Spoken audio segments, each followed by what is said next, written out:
With jihadi militants making significant advances in Iraq, Saudi Arabia has started moving military personnel close to its frontier with the war-torn country. The reports come after Iraqi troops were reported to be withdrawing from the area, something Baghdad denies. Gianni Chikian has the details. Saudi Arabia has reportedly sent 30,000 troops to its border with Iraq. Across that border is a cauldron of sectarian infighting. The ISIS is Sunni. It's a radical Sunni jihadist army, well-armed and well-funded. Saudi Arabia, also Sunni, doesn't want to be officially associated with the ISIS, but it's hardly an innocent bystander. Many of the ISIS's most violent frontline fighters are believed to be Saudi nationals. There are widespread reports that wealthy donors in Saudi Arabia had been funding the ISIS throughout their fight in Syria and beyond.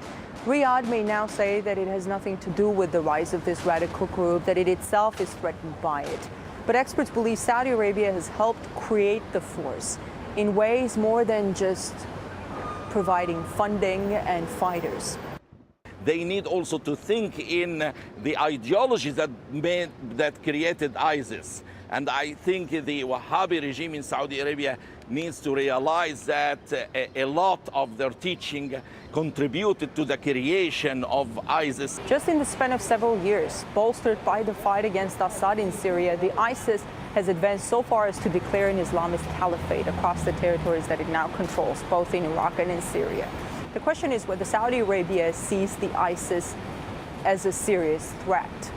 It has warned against foreign military interference in Iraq, and now Iran is reportedly sending fighter jets to help the Iraqi government fight the jihadist army. Will Saudi Arabia sit still? Lots of questions. One thing is clear, the cauldron of sectarian tensions is only getting more explosive. In Washington, I'm Ganesh Chekyan, RT.